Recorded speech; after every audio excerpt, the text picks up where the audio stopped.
scientists use telescopes to take photos of the cosmos and learn more about space exploration. The machines that they use in the past are now a part of history, and the U.S. Space and Rocket Center revealed a finished piece of what they call the crucifix earlier today. Our Ayanna Willoughby joins us, but somewhere different. Ayanna, where are you? Julia, I'm in space, and I like it up here, so I might not come back, but the Astro Restoration Project gathers and saves projects and molecules that were used on missions years ago for younger generations.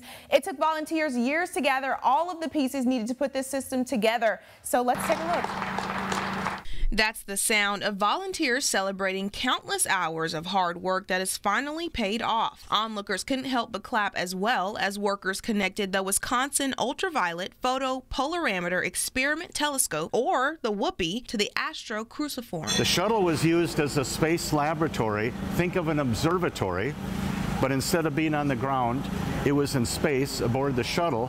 And as the shuttle orbited the Earth once every 90 minutes, 3 ultraviolet telescopes on that large structure behind me were pointing at particular stars, planets, galaxies, different objects of interest. And one of the 3 telescopes is sitting in Huntsville. Astro 1 launched aboard the Space Shuttle Columbia, dedicated to astrophysics, and Astro 2 launched aboard the Space Shuttle Endeavour in March of 1995.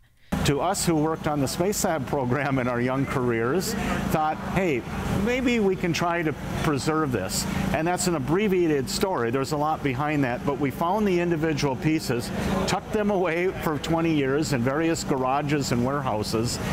And as you heard earlier in the story, we partnered with the Smithsonian, the U.S. Space and Rocket Center, and said, hey, we think we can put back together this fascinating piece of our space science history called the Astro Observatory. 17-year-old Jaden Jameson is a part of Career Academies of Decatur, and he helps work on the project too. Today was his first time seeing everything come together.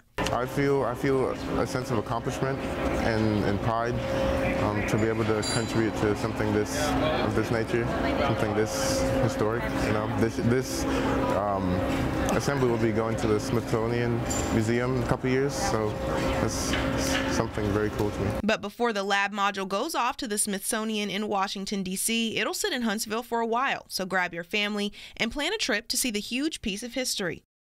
Getting to see them connect the pieces in person was so exciting, and I encourage y'all to go too. Julia and Jordan, I think it's time for us to take a trip to space. Live in space, I'm Ayanna Willoughby.